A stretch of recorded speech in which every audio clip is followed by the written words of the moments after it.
Hi, everyone, and welcome to another really exciting episode of Voice of Crypto, where we bring in really special guests from the Web3, blockchain, and crypto space. And we'll be beginning our broadcast shortly. And until then, stay tuned. We have Katya Kan with us, who is a really famous NFT artist based out of London. And there are a lot of interesting conversations on their way, so just stay tuned. And in the meantime, we welcome you, Katya, to Voice of Crypto's live session today. Hello, everyone. Thank you so much for featuring me, and I'm really excited to talk more about my journey into NFT, Metaverse, and Web3, and announce some events as well that I have coming up. Some really interesting stuff coming up then, I suppose. Mm-hmm. All right, we'll just start in like another 1 minute or so, as soon as we have a few other guests.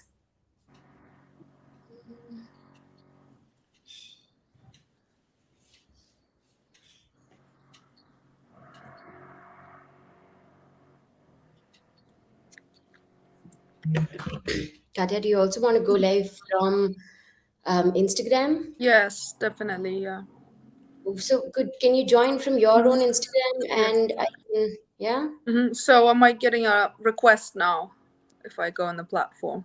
Yes, you will. Okay. Let me. Yeah. I hope this one stays on, but I'll go on Instagram now. Yeah, this is actually off now. So let me check my messages. Let me go and find you. What's your account? It's called Voice of Crypto. I just texted hi.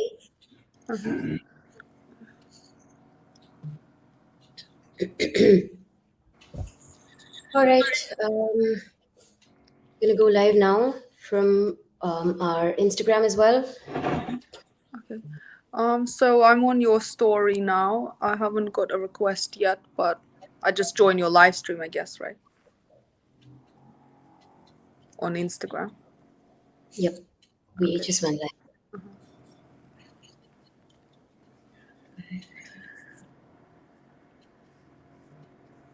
Can you request me to? So should I go live from mine or join yours? You should request me to Because I join. don't see your live yet. Voice of dot crypto, right? Wait, I'm sending it to you right now. I'm sending you the live link on. Oh, hi. Yeah, I got your hi. I just sent you the live link as Oh, well. okay. Yeah, Works. All right.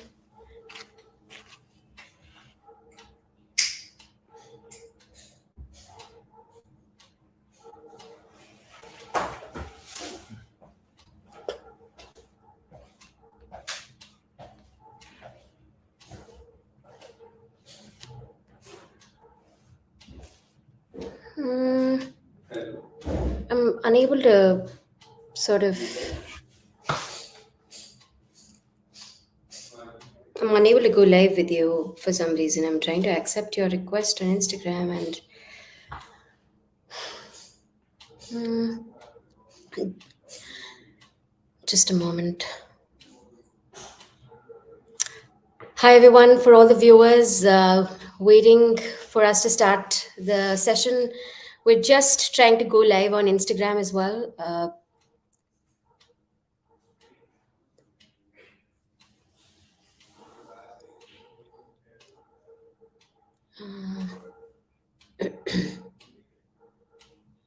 Okay, Katya, I just invited you. Could you see if, yeah, perfect. yes, it worked. Great. All right. Hi, everyone. So we're live on LinkedIn, YouTube, Twitter, and on Instagram. And I have with me a really special guest, Katya Kan. She's an NFT artist based out of London.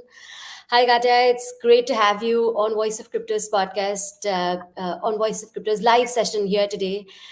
We will begin with a short introduction about yourself. If you could just talk what you're up to nowadays, and what sort of projects are you involved in? Just a little bit of insights into what's upcoming. Yes, of course. So I'm a multimedia globalized artist. I was born in Kazakhstan. I'm half North Korean and half Russian. Then I lived in the US, England. So I guess some quite assessment of third cultures, and I have a lot of influences. I can't say I fit in into any one culture, but it gives me lots of different perspectives. At the moment, I'm finishing off a series of oil paintings on the subject of belonging, because, as mentioned previously, because of my eclectic background, I often feel like I don't belong ethnically, even on the notions of conventional gender, and just in general as a person with a kind of eccentric viewpoint. And next up, I'm going to be working on a series about gaming. Actually, my brother is only 11 and he loves, Roblox and all the rest. You could say he's slightly addicted, but he inspired me to Yeah. integrate my kind of weird experiences from life into gaming narratives. So I'm going to do a series on that. And in terms of events, I've got quite a lot happening. Tomorrow I'm doing my stand-up, which is actually called Metaverse 420. So it's kind of about my lockdown experience and also how people interact on social media. So that's going to be at 6:30 p.m. at the Temple of Art and Music at the Networking Film gathering. So please join. That's organized by Balbia. And Friday I have an event in Houston. Don't have the address yet, but it will be posted on my Instagram. And last but not least, on my birthday, 29th of April, I'll be doing my stand-up again and selling some merchandise at the Edinburgh College of Art. Actually, not really my alma mater, but I did study at Edinburgh University, so kind of going back to my roots in a way. So yeah, come by and obviously follow me here. And my website is katyakan.com. Big shout out to you, and I request all our viewers to go ahead and follow Katya. So let's start from the very beginning. How did the world of Web3, crypto, blockchain interest you, and when exactly did you decide to be an NFT artist?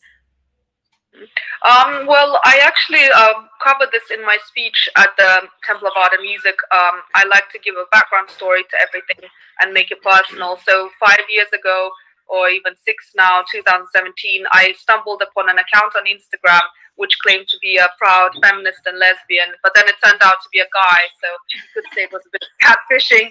But I wanted this account to help me with my art because, some of my art has feminist ideas. And then I was very shocked to see a heterosexual guy who seemed to be, very normal. I know normal doesn't exist, but we met at the Muse Gallery in Portobello. So he got me kind of involved in the post-internet realm, and I met artists such as Ed Cornelis. I've also discovered David Blandy, Michael Pybus, Amalia Ullman, and all these artists exploring the internet as a paintbrush. So he kind of like almost pranked or urged me to do a virtual relationship with the artist Ed Cornelis, who used to go out with Felicity Jones in Star Wars. So claiming that I would maybe get more contacts, get exposure into his gallery called Carlos Ishikawa. So I was a bit gullible at the time, and I thought, why not?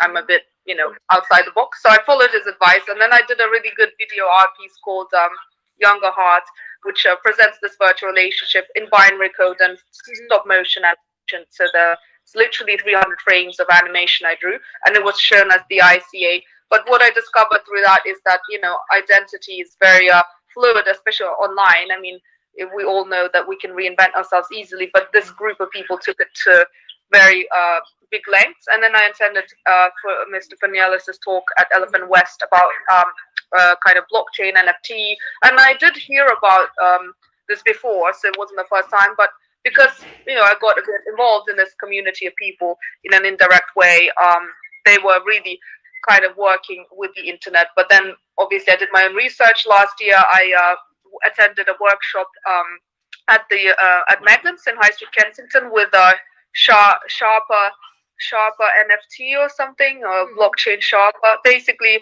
no, sorry, Metaverse Sharper. They had a discussion for 2 hours about NFTs, and some points were very good. I also met my friend Michael Abbott, who introduced me to the metaverse community that Balbia is kind of heading. So that meetup was not exactly kind of like vibrating with me and my interest because it is slightly restrictive. But then I got involved in the community that Balbia is organizing. So that was really nice. So this year I've been involved in a lot of events, as I said, Temple of Art and Music. And also I've been going to Crypto Mondays, and I met a lot of lovely, positive people. So that's my journey in a nutshell. What an amazing journey. So from 2017, you said, until 2023, and in 2017, we're still early, so to say, in this space, but 2017 was relatively early. I mean, you've seen the fall of the market, and then the uprise and the interest of general public getting heightened in this space. And I'm sure there are phases that there were a lot of phases that you sort of witnessed in this space. So, in terms of what has changed from then to now, what would you say? Well, I launched my first NFT collection last year with OpenSea, so that was a kind of very guerrilla NFT collection. This year, I'm doing a more polished collection with Spider Productions, who just joined the live stream, Bobby. And we were making a big effort launching lots of utilities such as membership to my events, and an opportunity to do a residency in the Caribbean this June, as well as a also access to my exclusive WhatsApp group with creators. But in terms of the change, I know there was a bear market last year and a lot of people lost money with the crypto, unfortunately. I'm not really a trader, so to be honest, I do have MetaMask, but I don't really invest and trade regularly. But my relatives, a lot of them do finance. Including my mom, who won the leading women in finance award, but on the more conventional side. So I mean, they have done some attempts to trade in crypto, but they're very careful about it. So that has slightly influenced my viewpoint. But obviously, I'm quite open minded. So like if ever I have more time, I'll invest in crypto as well. And I think it's just one of the many platforms we can use, and we should be open to change as human beings and adaptive. So I'm not one of those people who's skeptical and against novelty, because I think if you do your research, then you can make some wise decisions. But I think people are much more positive about the state of the crypto market this year, from what I've heard, and there's a lot of kind of hype and excitement about a sandbox. Renting out property. I one day want to create a gallery as well, maybe on Decentraland or Sandbox, and I have lots of concepts for digital avatars. So I'm definitely positive about the future. I just think that obviously there needs to be regulation and governance, but that's being discussed. I also went to the House of Lords Web3 community where they discussed governance, modus operandi for controlling the market, which is now kind of like a kind of pilot land at this stage. Right. Yeah, it's just So, what are some of the key advices that you would give to budding NFT artists, and especially the ones that are beginning in this space? Because for sure, this space has been called the Wild West of finance, and NFTs are relatively new. Crypto has still existed for a lot longer than NFTs if we look at the time span. So, there's so to say there's a little bit of scarcity in terms of education or in terms of experiences that people share. What are some of your most crucial experiences that you have had as an NFT artist, and what would be some advices that you would give people who are just starting out in this space? yes, very good question. So I think a lot of artists are slightly innocent, and they think once they launch a collection, automatically everyone's going to want to buy it, and that they're going to somehow like go from rags to riches, which is good. But I think you have to be realistic and realize that with any platform, NFT is similar, because you need to raise a following, you need to be part of the community, join lots of Discord channels. I also talked to one tech person who's the father of Gigi Golova, one of the leading NFT artists in the world now. She's living in Dubai, and he said basically he gave me kind of good advice about the fact that you kind of have to start from zero. You have to create a new community. So it's like any platform with Instagram. If you post one image and you have 0 followers, you can't expect 1,000 people to like it. It's all a work in progress. So I think it's the same with OpenSea. It's just reaching out to a new audience who's interested in something more digital, mostly, maybe a bit younger. It caters for a very different target audience to what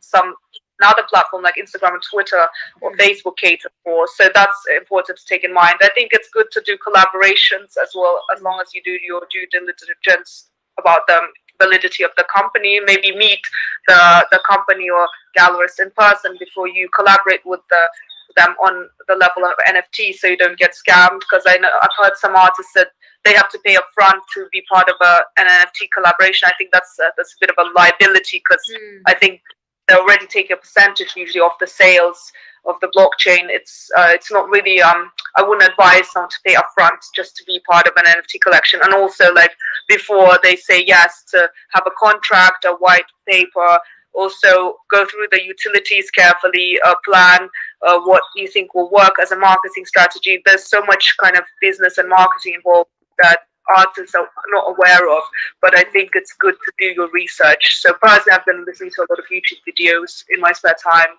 when I do my painting.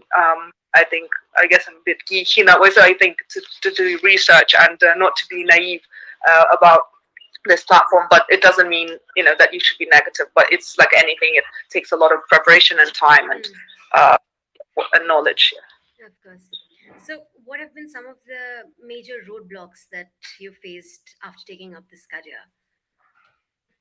In terms of the NFT realm, or The NFT realm as an NFT yeah. artist? I think one of them is that I just wasn't sure how to use the OpenSea platform, and I was having a block in terms of, like, I expected it to be really difficult and user unfriendly, but then I got a friend to give me a tutorial, and it turned out much simpler than I thought. So it's kind of like fear of the unknown. When you go to the dentist, you're nervous, but then when you're there, you realize it's not really as bad as you thought it would be. So I think the mental block was thinking that it would be more complicated than it was. And apart from that, the other apps as well, I had some anxiety, like MetaMask, how to put money on there. But I've been starting to go to a lot of tutorials. I went to Blacks recently. There was a tutorial with William Ralston Saul, who's doing a very successful initiative about jade. He's selling jade on the NFT market, and he's creating an initiative called Jade. It's like a jade metaverse, basically. He spent maybe 20 years mining in, not himself, but being the head of mining in Kazakhstan and Tajikistan. This is very well traveled, so that's how he got involved in this project. But basically, I think I'd recommend artists to attend these workshops, because they really teach you how to use these apps. And I know a lot of people have maybe anxiety about the tech element, and so do I, but overcoming that is good. And maybe finding a friend who's better at you the tech side, or a relative, or getting them some lunch, and just going through the platforms. I think it's a good idea. And so, I'm sure there are a lot of challenges. There are a lot of pros and cons to being what you are. Career-wise, as an NFT artist, since the space itself is so new, it's still growing. It's in its first few stages, so to say. But apart from that, I mean, whenever I talk to NFT artists, there's one thing that's common across all of the artists, which is and you also recently stressed upon the importance of communities and collaborations. So, how important are communities for an NFT artist, and how do you build one? I think it's very important, as with anything, but I would say more so because this is a new kind of like realm and people are still unsure about it. So meeting people physically definitely helps a lot, because when you're entering a Discord channel, I personally feel a bit lost because there's so many options in Discord. I don't really know always where to get the messages, where to look at the DMs and white papers. So I think when you meet someone physically, it breaks the ice and you realize that, it's a real person.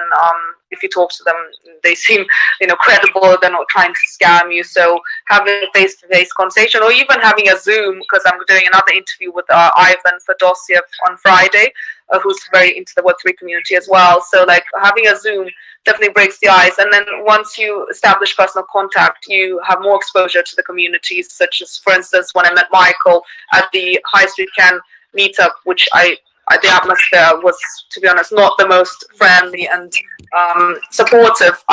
He offered to put me in the other WhatsApp group. So meeting a person and establishing contact is much more important sometimes than interacting online. But once you meet them, you can become part of the communities. And also, it's to state the obvious, more people will see your collection if you're involved in the community. If you just launch it and then just forget about it and disappear, like fewer people will see it and fewer are likely to buy it. So that's another thing. So I guess it is like other platforms like Instagram, but there's so much more interaction that has to happen here.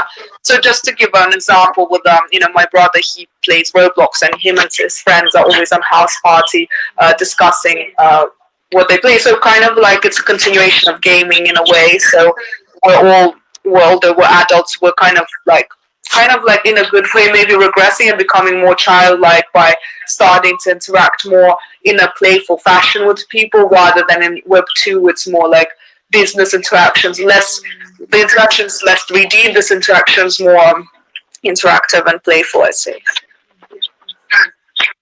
So we have seen the importance of communities and collaborations in this space, but as an NFT artist, I mean, what sort of guidance does one person need? And in terms of education, what are the sources of education that you would recommend as someone who's already established in this role? Last year, I attended a lot of very good events, including the Digital Art Week.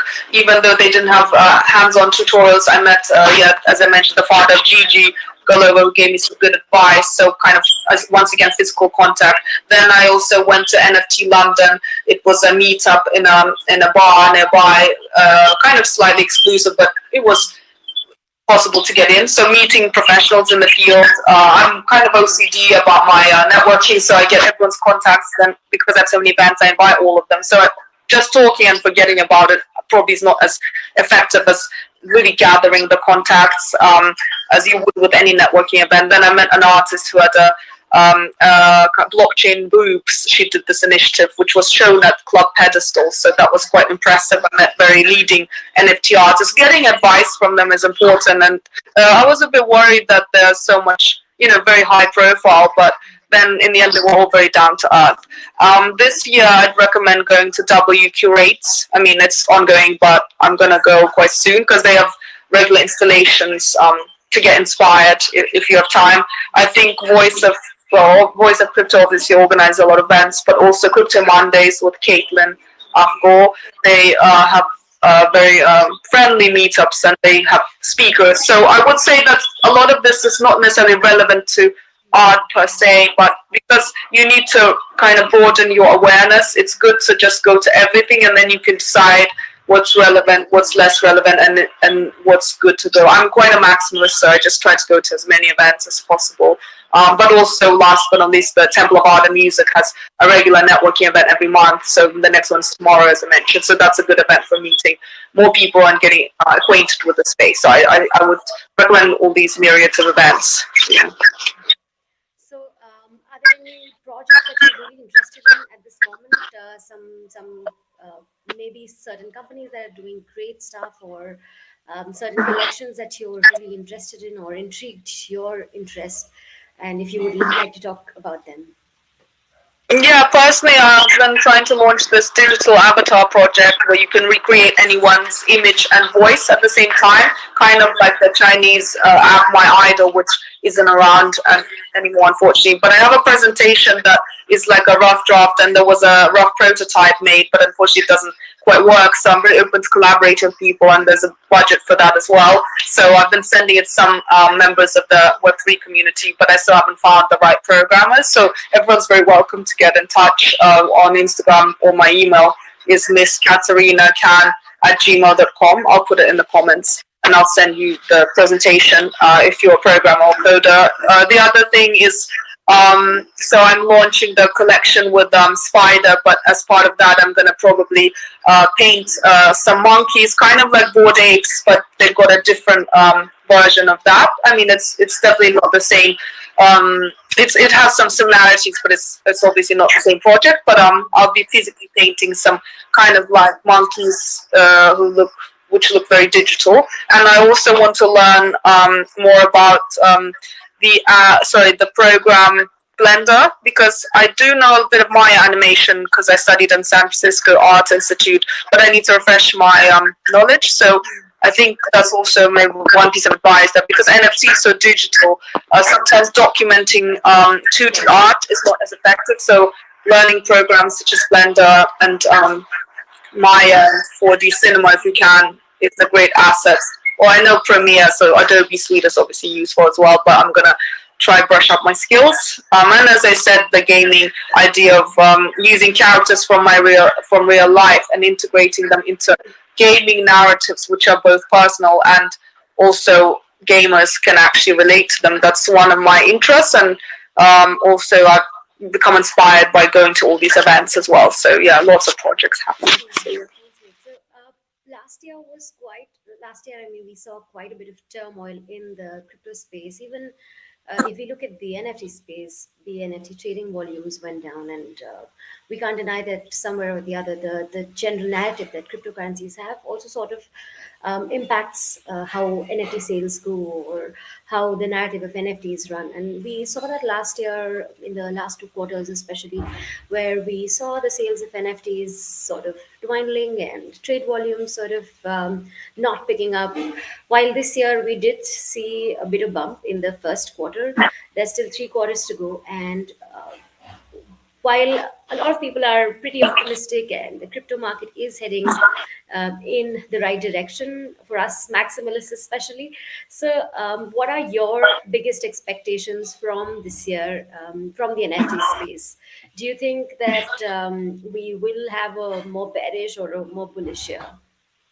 Yeah, I have a positive overview of the NFT market because I think because we've been through the bear market, usually the market fluctuates. So it's there's lots of variety, and usually after bad times, there's good times. So I think there's going to be definitely a rise in sales.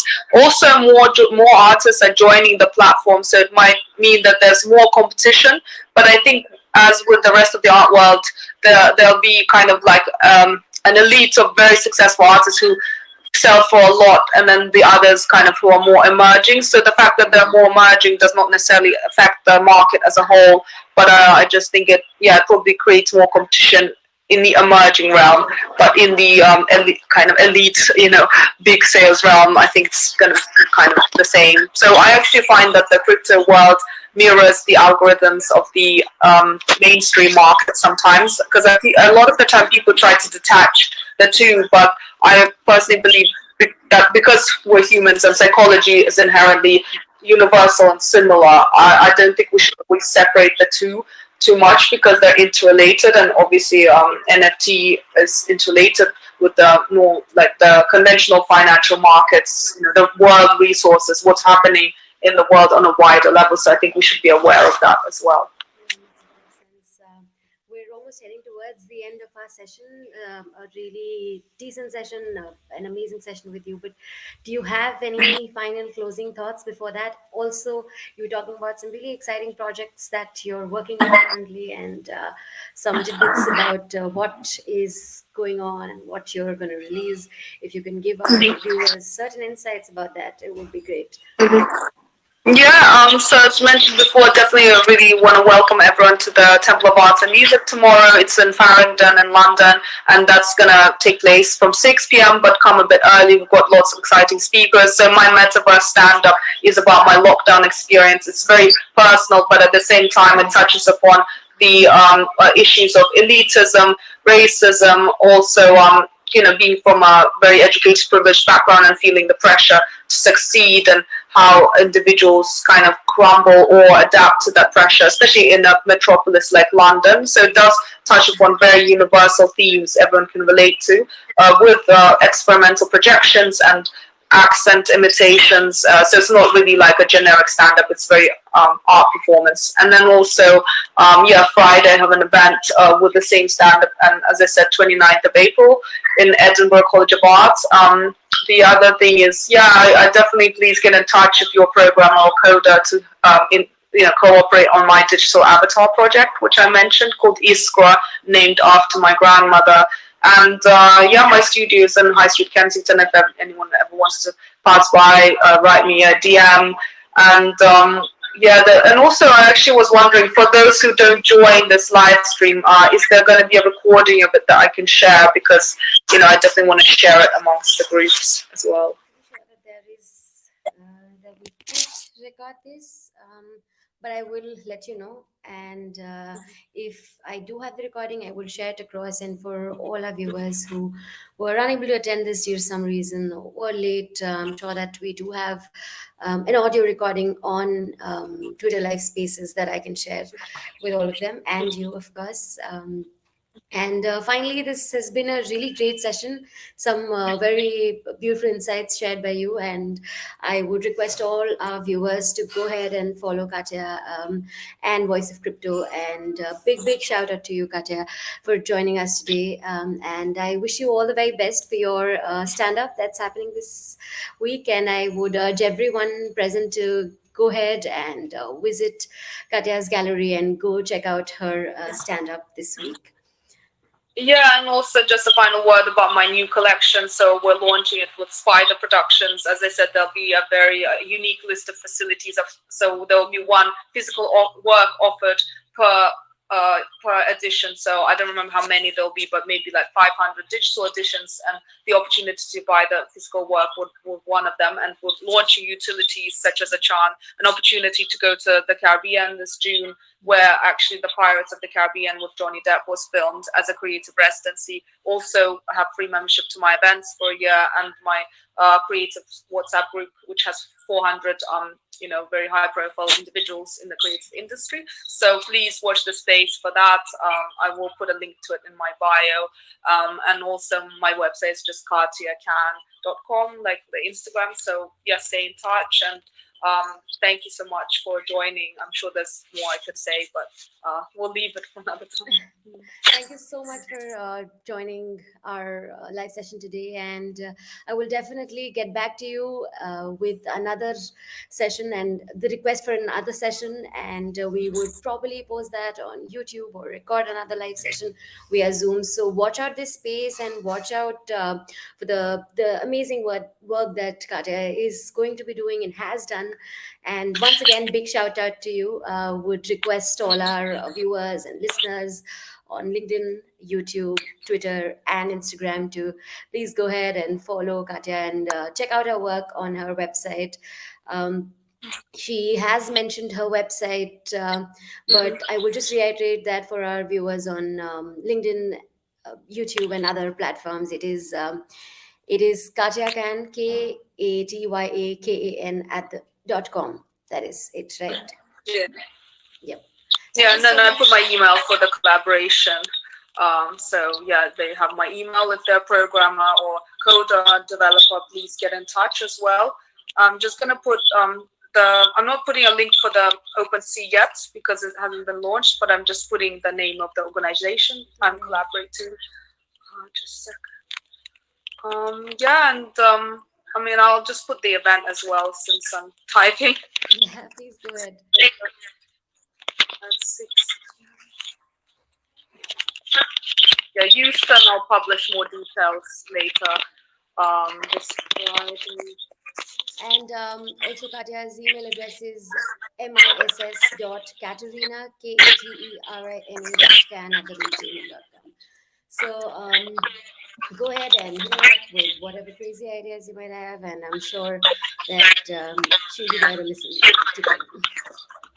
Yeah, sorry, I forgot to mention I also have an art show with my oil paintings about the I Don't Belong Here series. So that's at the Aqua 7 Art Space in Dalston. It's open by appointment. If you want to come in, just DM Aqua 7 or me. And that's on until April 14th. We just had a really good private view with the VR projections by Dehi Ozymandias, British Indian artist who projected on the singers and musicians. And we had a really good London Fashion Week event. So please check that out and let me know if you're in the area. And then I'll just put the Edinburgh event and that's it.